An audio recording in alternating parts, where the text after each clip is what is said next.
morning to see you all, and let me, by way of introducing, say, hey, I'm really looking forward to... The US is putting every pressure on Russia, as the Europeans are doing, through the sanction packages.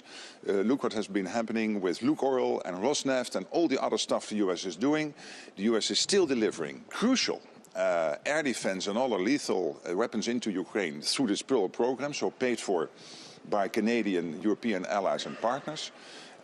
And the US is leading the peace effort. And there is only one country, the most powerful nation on earth, the US, which can do that under the leadership of President Trump, breaking the deadlock with Putin, getting the peace process going. So I really think the US is doing exactly what we need when it comes to Ukraine. Secretary-General, there's Arctic Sentry, Baltic Sentry, Eastern Sentry, Steadfast Dart. The US leadership team under the leadership of President Trump and Secretary Hagsett, Secretary Rubio, indeed also Under Secretary Colby, they have always consistently pleaded for Europe doing more, Canada doing more, taking more care of the defense of NATO territory, of course in conjunction with the United States. And I predict that longer term you will see, of course, the nuclear umbrella as the ultimate guarantor of our security here in Europe and Canada, but also a strong conventional presence of the US here in Europe, which is crucial. We all know this. And NATO is not only there to protect Europe and Canada, it's also there to protect the United States. And for the United States to be secure,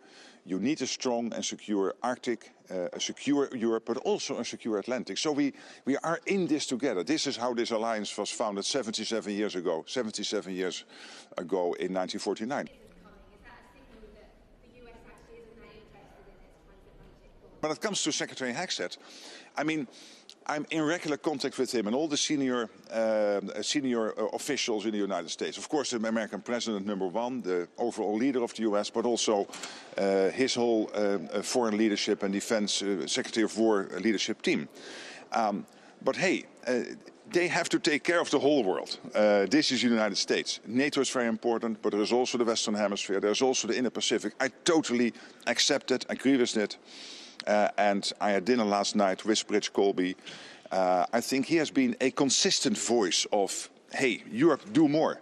Because as a United States, we also have to pivot more towards the Indo-Pacific. Let's make sure that collectively we keep Europe strong and Canada and the United States, so NATO territory, but also make sure that we keep our eyes on the Indo-Pacific and not be naive about China. So having him today in the room, I think is really having added value. So I'm happy he's here. I totally accept Pete Hagsett also having to take care of all these other responsibilities. Thank you so much, and we'll see each other later today at the presser around 3 o'clock. Yes. Thank you. Thanks. Bye.